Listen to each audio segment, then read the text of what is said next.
Now's the time. Seeing none, we'll move on to item C, but I think we're gonna hold off on that, Kat. The minutes are still in draft form, so we'll, I'll move it. well, no, we're gonna hold off on it.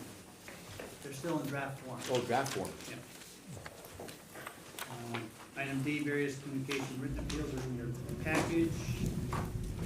And then item E, I'll entertain a motion to approve the attached invoice from Castle Food Associates in the amount of $16,359.28. I'll move it. I'll second. Discussion, all those in favor? Aye. Motion carries. Item F, to approve the attached invoice from Colliers International in the amount of $7,814. I'll move it. Second. Discussion, hearing none, all those in favor? Aye. Aye. Motion carries. Item G, reports and updates. One is representative, Mark. Oh, I'm sorry. Mark. Yes, sir. Just scrimmaging for later on. See that? Okay, so everybody should have a handout of my report. I'll be brief because obviously the meat of tonight is the presentation. So what has happened since our last meeting on April 5th? We had the TP&Z informal hearing on April 10th. And then the real fun happened. We received estimates from O&G, reviewed them, had a series of meetings, discussed the information, and that happened over the last week or so. Developing total project budgets, which will be up for review this evening for the schematic design package. And then lastly, we had two communication subcommittee meetings, one of which was held earlier this afternoon to review the newsletter that will be going out shortly. So key upcoming dates. Again, and you should have your schedule attached here. You can see that we're making nice progress in terms of bringing out all the necessary activities. So we have some key upcoming dates, and I've extended it to mid-June, even though we'll be meeting between now and then. So we have a tour later on today at 6 o'clock, I believe. Yes. Which would be great. We have a TP&Z formal submission on Monday, the 8th. Board of Ed meeting, approval of schematic design package on May 22nd. Town Council approval of schematic design package and TP&Z referral on May 23rd. And then we have an expected special town meeting on June 5th. Another tour on June 8th, and then the expected referendum date of June 15th. All of which is on your milestone schedule. Questions? Questions? Are we making a full presentation to the Planning and Zoning Commission next Monday? Or is it just the 824 referral? Is there a site plan that's going along with it that they have to approve? I would imagine. We're submitting, per our town code, we're submitting the schematic design drawings to TPZ for review and recommendation. Then later, the council will request an 8-24 referral. So what's going to happen next Monday vis-a-vis planning and zoning? It's a presentation of the schematic design drawings. It's going to be the full presentation, that's what I thought.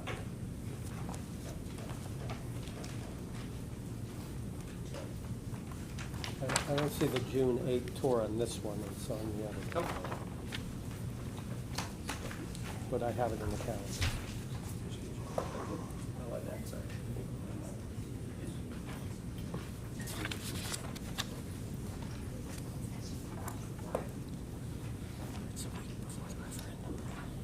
Any other questions? Actually, All right, we'll move on to the architect's report. Paul? Nothing to report other than we'll discuss some of the drawings as they come up on first meeting. Okay. Construction manager, No, we're good right now. We'll have enough to talk about later, so. later. Okay, Ms. Egan. Financial report you have in your packet. You see that the original authorization was $500,000. The total project costs were $230,000. Our total expenses to date are $145,536. And the difference from last month was, or the last meeting, was the printing cost for the community meeting, the save the date.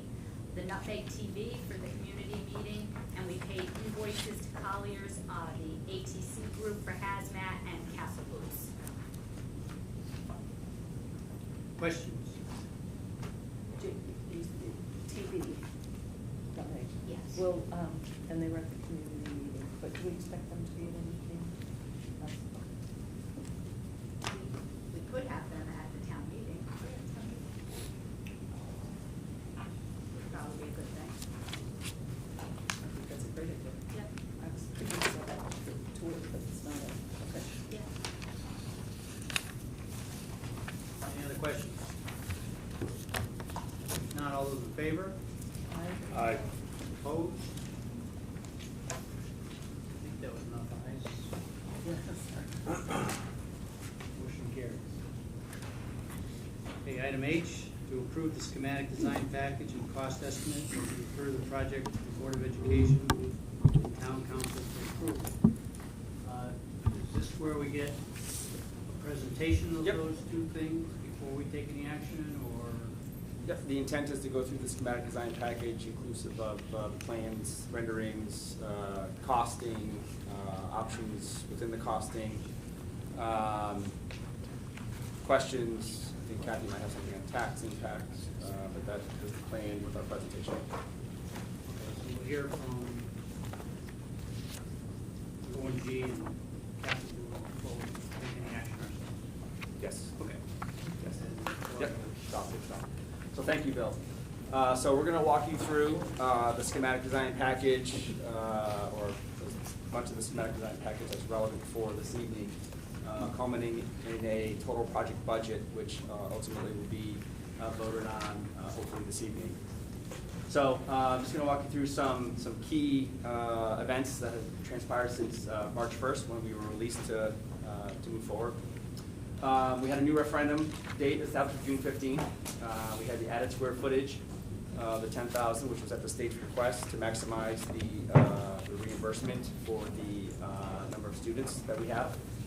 And then the further development of the D1 option. So we had more refined plans, elevations, specifications, sections, a lot of details. Mechanical systems were identified, electrical plumbing systems, the site. And as I mentioned, we did develop a total project budget. We had many meetings. The working group consisted of administration, Russ, building committee members.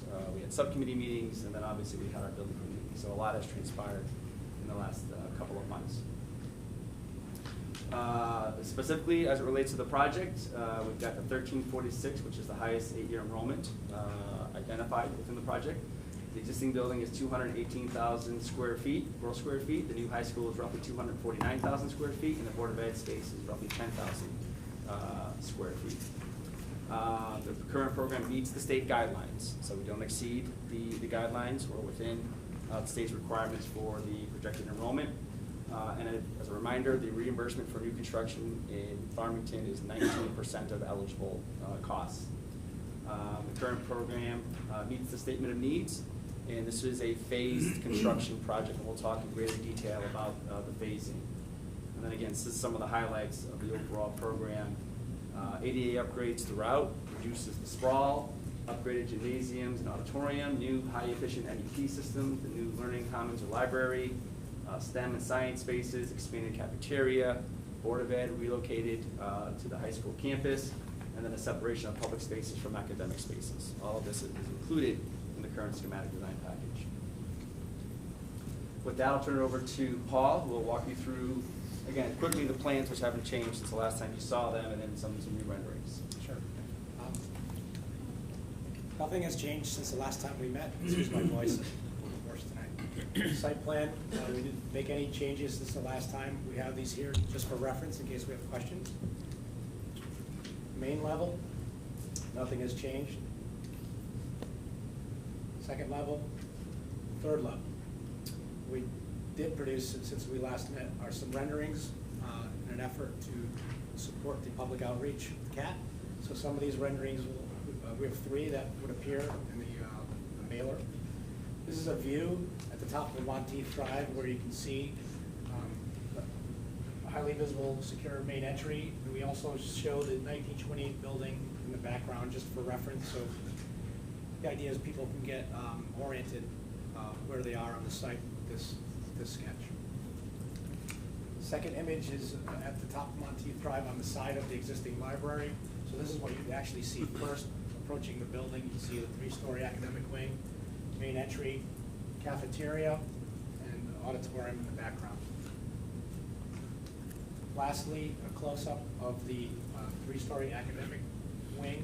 This area in the middle here, it's around the corner, but that will be the collaboration space. And you can see the cafeteria and the courtyard in the foreground. So that's our last effort from Castle Blues. Thank you. Again, this just describes the overall project schedule. Here's where we are today, 2017, early May, with a successful referendum. We designed through the mid part of 2018. We start construction over the summer of 2018. The academic pods come first. Those will be occupied September of 2020. And then the variety of demolition and new construction of the other phases has us through the project September 2022.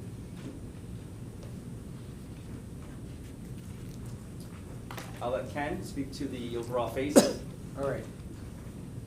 The phasing, we modified it a little bit after meeting with BBH Larry Jones, who's your mechanical electrical engineer, to kind of tie it all together. And you still see, we still have the major 5 phases, all right? So this is the overall plan. This, what you see here is a new addition, new addition, new addition, and these areas that are dotted is your existing building that will be demolished, okay? So the overall duration of this entire project, we're looking at roughly about 46 months. Phase 1 will be to come in and build a 3-story academic wing. Now, if you notice, this is where our mechanical room is. This will feed this, and this will also feed all your other additions. So that's something we will get done in phase 1, all right? Now, the other issue with phase 1, if you notice here, this is where we're going to put a temporary door, come through here, access through here. That'll allow us to come back later and demolish the rest of this. So Mark, if you go to the next phase. Okay, so phase 1 is done. Your 3-story, you guys can see, your 3-story addition is done. That gives us swing space. So now we come in, demolish this, right? Mark, next phase. Okay, so now it's demolished. We'll come back and we'll build your gymnasium. Now the reason we're holding off and doing it in the 2 phases, so you still have your gym, your auditorium here, you still have gym, so you can still use it here. So that gets done. The duration of that is roughly 11 months. Phase 4. Now after that's done, we'll come back and demolish the rest of this auditorium, gymnasium, all this area here. Using this as your cafeteria eating area. So this will be offline, but your kitchen's here, you can use that as your eating area. We'll also look at possibly setting that up as your music room, putting risers in there. So having that as flexibility space. Mark, phase 5. So then phase 5 comes in, we come in, demolish the rest of this, construct this area here. That being your last phase, which is 11 months of duration in that. And renovating the 1928. Right, in the 1928, whatever you decide to do, be the last phase. Go back. All the underground utilities are fed individually per phase. So we went over that with your engineer. So whether it's sanitary, it's coming out here, sanitary here, sanitary here. So we can have these buildings stand alone, which is a huge plus. Now we look at that. Okay? So I have an updated one. Let me get you this.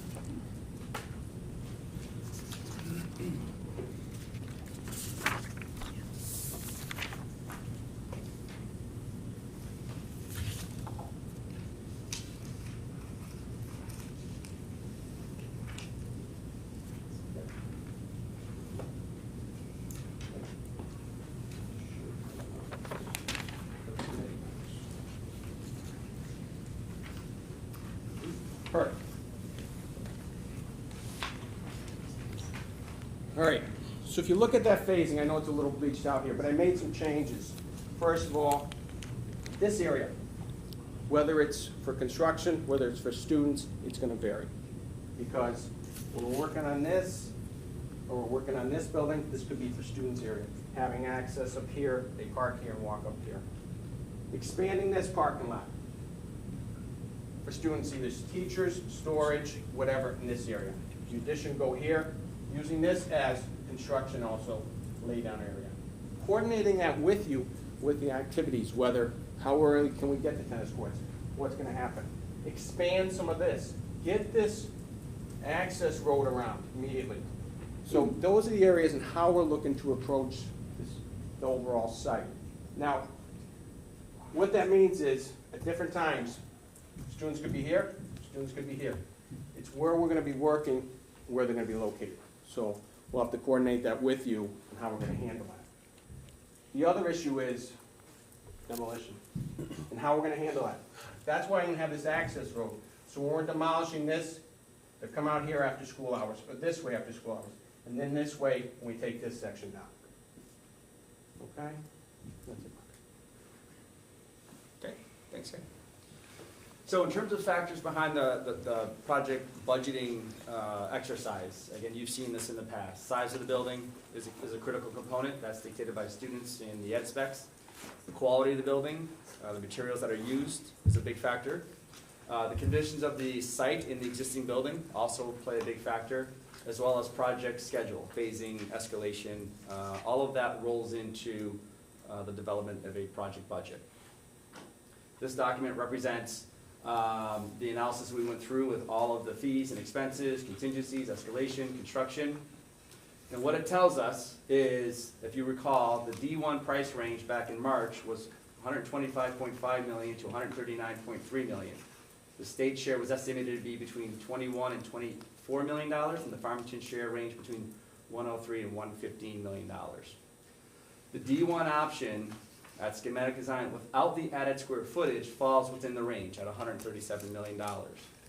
With the added square footage and putting the Board of Ed into the 1928 building versus here in the high school, the total project budget is $142 million. Make sense before I move on? Could you just explain that 137 one more time?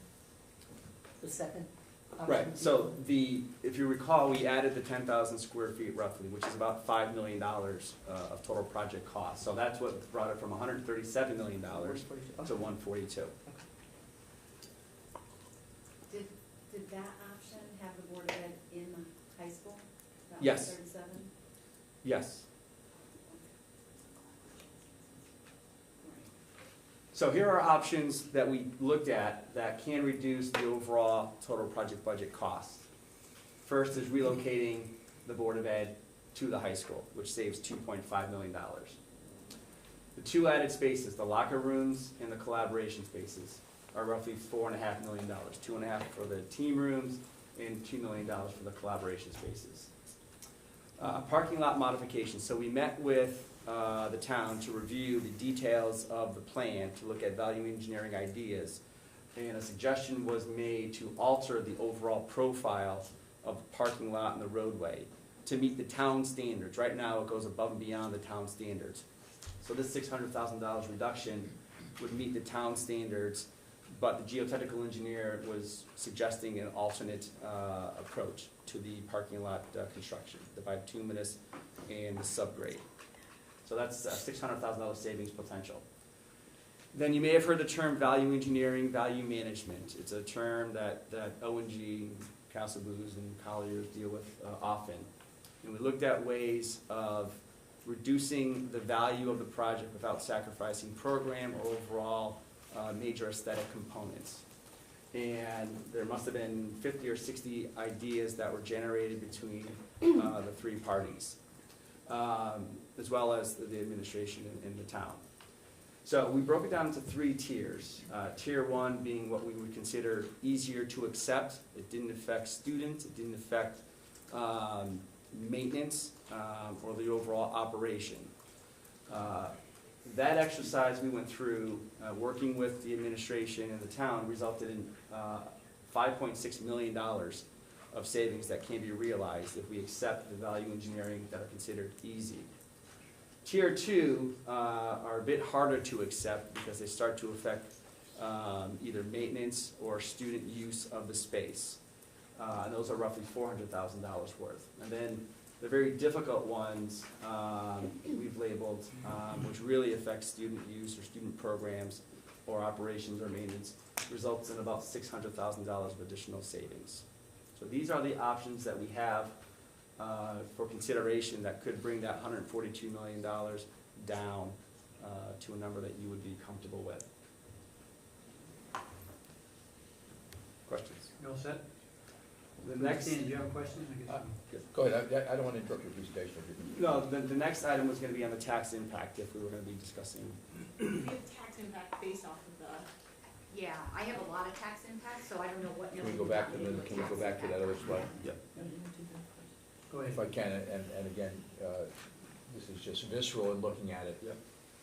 So theoretically, as I run these numbers, if you left the teen locker rooms and the collaboration space, but you left the Board of Education in the high school, that's 2.5 million. You do your modifications to the parking lot, that's 3.1. And then if you add easy value engineering, you're at 8.7 off of the 142. Off of the 142, which gets it lower than the original range we had proposed. Gets beyond the 137. Correct. Okay, I'd like to, as we talk more, Yep. I'd like to hear more about that, because for me, I'd rather not be deleting collaboration spaces or the locker rooms. I'd like to focus on the construction, the bricks and mortar, and it looks like there are ways for us to maybe get to an even lower number than we had, which I think will be more palatable to both the council and perhaps to the voters. John? The, putting a DOE back into the high school, that would in turn make the 1928 building, we would patch the back and basically mothball it. No Correct. remediation, nothing, just Correct. kind of leave it where it is. Correct. So in essence, and then there's a yearly, if I remember right, $250,000 to $350,000 cost that goes to heating it and some maintenance that goes into it on a yearly basis after that, correct? I don't know if that was It the was number. somewhere in that range. Okay. And then, the other question, the collaboration spaces, I'm trying to recall, we had some discussion on that. When the collaboration spaces were added, I thought the classrooms were made smaller. That was gonna be a net effect. So it was supposed to be something where, you know, the classrooms aren't as big because there are these breakout spaces. Right. But Right. now, if we eliminate the collaboration spaces, don't we have to make the classrooms bigger? I don't know about the classrooms. I know we talked about enlarging or adding 1,000 square feet to the Learning Commons library to accommodate for collaboration use. But I don't recall, Paul. You're right, Johnny. We started out with 900 square foot classrooms, and we made them 810. We took some of that square footage to create these collaboration spaces. So if the collaboration spaces go away, we're not back to our original 900 square foot classrooms. So we would, There, in essence, be cutting the collaboration out without going reverse on the classroom. potentially, and so, yeah. And then, was there any other collaboration spaces? Was there some, it was the Learning Commons and it was in the classroom wings at each end, on each There's front? one, yeah, there's one per learning community, there's 6 learning communities, so Right. there's 6 of those. Okay. Okay. Okay. Any other questions at this point in time? Could we have a clarity if the board is in the 1928 building, that's part of the 142, correct? Correct. So can you tell, and so that the 1928 building is renovated? Not entirely, not the entire 34,000 square feet. I think roughly 15,000 square feet is what you would be utilizing in that building because of the inefficiencies of it. So it would be, those floor and a half would be renovated to accommodate their use, and then it would just be minor renovations to the balance of the building. How about the infrastructure of things, like the heating and air conditioning and that type of stuff? You remember what was, I mean, I know we had air conditioning included for the Board of Ed, but not the entire building. We'd have new heating, obviously, for the Board of Ed space. And other spaces. Yeah, you do one Right. boiler for The the whole whole building's so- heated, right. Right. So you'd have new boilers. Yep. The air conditioning it wouldn't be air conditioned upstairs. It would, right, just be the Board of Ed, but you'd have heat to condition the space above, because you can't have it freeze, right? You have to remember. How about like windows and that type of thing? I don't, did you? Yeah, you carried windows in, to redo it, if you're gonna put the Board of Ed over there, windows, yes. Okay, so really, are you saying, because I know this question comes up a lot, so I think we need to have clarity about it, is that if it's in the 1928 building, basically, it's renovated, where the board is, it looks like a brand-new building. Right. On the outside and everything, you're gonna have new windows and things like that, but the actual other 2 floors is gonna look like it looks today. Pretty You much, can yes. take down the wall, but it's like how it is today. Correct. It's a classrooms and things of that nature. So it would just look like that. Correct. So it's still usable for storage or community space, because we use it today, right? Yep. Okay. What about, just backing on that? We were talking about if the Board of Ed goes in the 1928 building, it would be a floor and a half. Correct. So the other half of the floor, would that be renovated? No, To be used for, To be demoed and abated. Carried that in that area? Yeah, so how we looked at it was just that one floor would be, cleaned out, abated and everything, but everything above it would stay as is. so the one floor would be all the office space, half of the second floor, whatever floor is office space, and then the other half? Would just be cleaned out, Empty. empty area. So, and then you look at it, and then what you could do is you put as a bid alternate. If you wanted to just finish it up to something, a conference room, a large area, you just finish it and bid as an alternate in the project, if it is approved. During the project? Yeah. Okay. Yep, you carry as an alternate, and if you Okay. had money.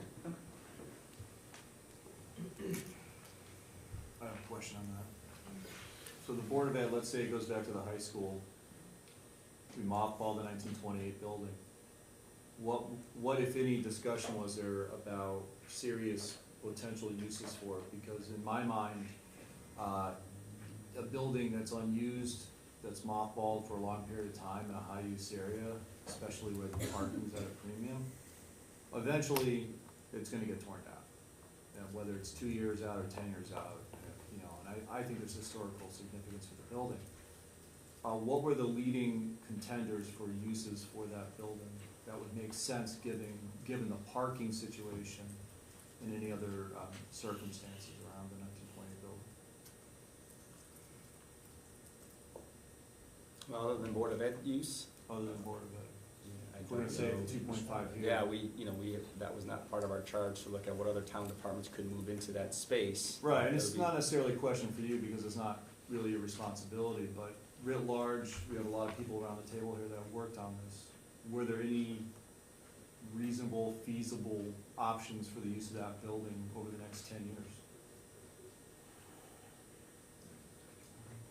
No, I think the only discussion that I'm familiar with was using it as a Board of Ed space, and the other thought was as storage and community space. That was what my understanding is. Second question for Colliers, actually. Can you give examples of what the value engineering on the 5.6 million line is? Maybe the top 5 to 10 items in there? Sure. All over half a million? 1.2 million of it was just in site. Mark, can you pass it out? Yeah. Oh, okay.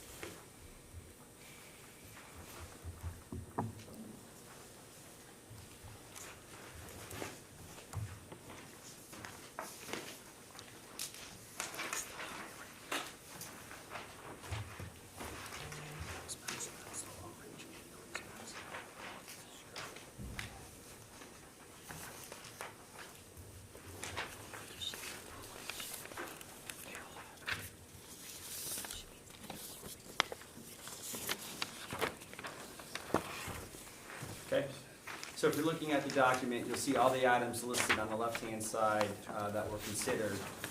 We have an estimated cost, the date that they were identified, all dated May 1st. We have an estimated cost in the second column. The third column is recommended. And then you have tier 1 recommended, tier 2, tier 3 rejected, a KBA not recommended, and alternates. So let's just focus, Justin, your questions on tier 1, that column. So you see some of the more major items, and it's a 2-page document. So there were some things that were just scope clarification. So the lockers, we had double the amount of lockers. That was an easy one. We don't need 13 or 3,600 lockers, so we were able to, or 2,600. So we were able to reduce the locker count. Some of the costs that were carried in the estimate, I've got in my soft costs for FF&E, so those were easy ones to accept.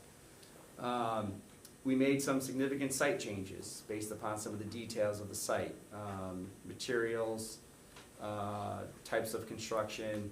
That accounted for $1.2 million. Actually, Mark, excuse me, could you back up to the FF&E Yep. and auditorium seating? What does that mean? So that means is, we've got in the FF&E budget, loose seating. So we'll have the fixed seating in the construction, but there's a section that's loose that if you're gonna have an orchestra pit or an area that needs more space in front of the stage, that comes out of the FF&E budget. Okay, so we're not eliminating, we're just shifting it to another column. Yeah, it's right, that's exactly what it is. It's in the FF&E budget. Oh. I just wanted It to was follow double up on- counted. It was double counted. Oh, okay. Oh, Again, okay. that's what Right. I'm So we're For taking some reason, away I was one of thinking the, putting it into the town budget. it's already in the town budget. It was double double counted. counted. It was Oh. double counted, right. Those are the removable seats and things that we were talking about. Right. Thank you. Again, you've got, significant amount of site-related activities. Looking at other ones that are more significant, the railing type for the building was originally a glass and stainless steel. That was being modified to a more traditional-looking railing. I'm sorry, where are you? Are you down under, Yeah, under interior construction finishes. what about the 120. tier 1 above that? Yep, everything I'm talking about is in tier 1 right now. Again, within the interior construction and finishes, there were a number of items, a lot of millwork, hardwood, that the administration felt we could reduce. We'll still have some in high visibility areas, but we're going to cut down on the use of high-end materials and products where possible.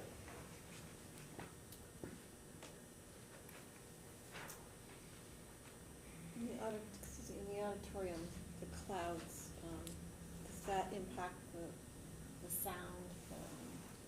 So the way it was described to me is the documents were interpreted to have 100% clouds, and the reality is you won't ever need 100%. It'll be more likely 70% for the acoustics. Right, Paul? I think that's what you said. On the drywall items in general, whether it be in the bathrooms, whether we use ceramic versus drywall, there's plenty of drywall in the old school now, and there's some in this school. Is there a lot of maintenance that goes along with that? Is there a lot of painting that goes along with that? There's a fair amount. We keep a painting line item in our, annual maintenance budget, and we use every penny of it. Do you know about how much that is? I would guess, in this building, maybe 3,000, something like that, you had to go through. And that's for paint and contractors. If we're backed up, we'll hire a painter. And it's epoxy paint, is what we use, so that would include, scrubbing the walls, prepping the walls, painting. And you said 3,000? Mm-hmm. $3,000? Yeah. Yep. The material and Now, I labor. know the material, and obviously you have your guys that are already here doing a lot of it, Yeah. unless you have to hire someone. Yep.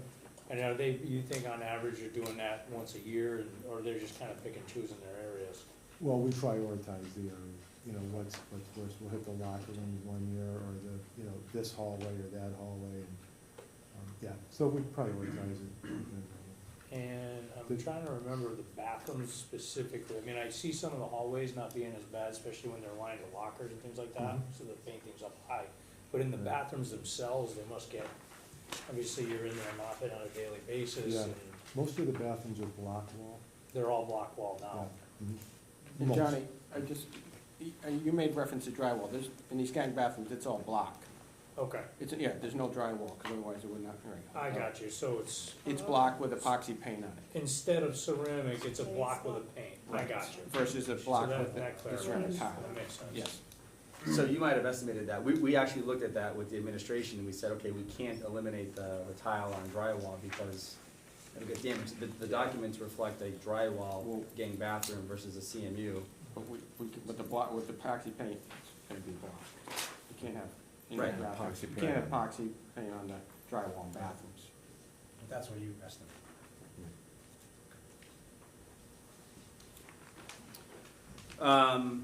Okay, any other questions, Johnny, before we just continue on with the list? Well, keep going. Okay, yep. So under specialties and equipment, again, there's a design strategy to reduce the food service equipment, which the consultant felt comfortable that we could reduce the amount of the equipment in the kitchen by $116,000. Flipping over to the second page,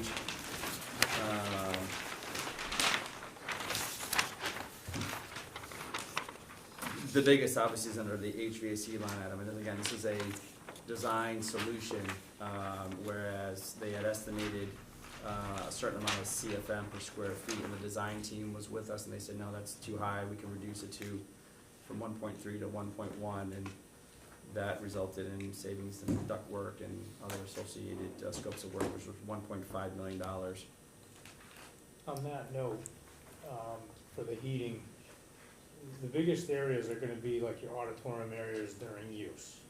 So when you're looking at overall design, that's just the design of the overall system, right? That's not, I mean, you're still gonna have recovery and you're still, okay, and I guess to back up, when we're designing houses, there's a certain temperature we need to design to. Yep. Which, you know, with the efficiencies of the envelope and everything is what, you know, dictates how big your system is. They're saying that it is oversized for the efficiencies we're gonna have. Yes, they But it say- shouldn't, it should still function to the, Absolutely, no, you know, to the design extremes. absolutely.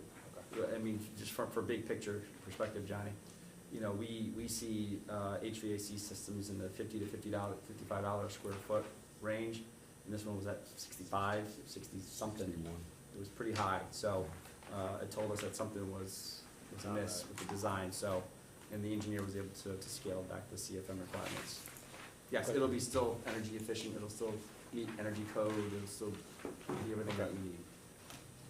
By the way, this is not uncommon at schematic design to have these conversations and clarifications and conversations.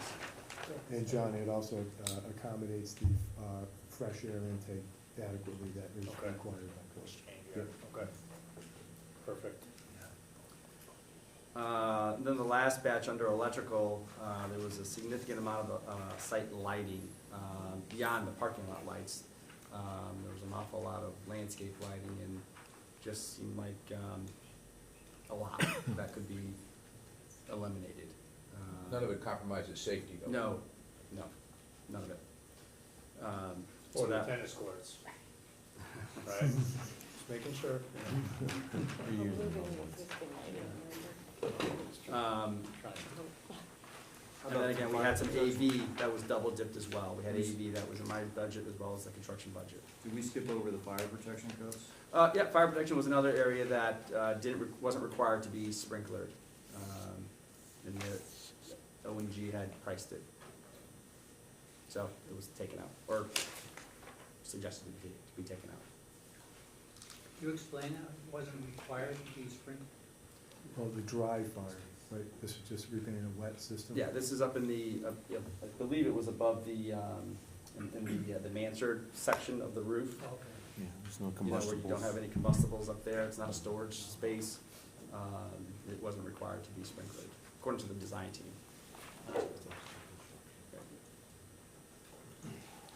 So that accounts with markups, the $5.6 million. And again, I credit the administration for, and Russ for coming up with the ideas and being forthright and accommodating. Any other questions, Jean? It was the, lockers that you were talking about. Wait a minute, I lost it.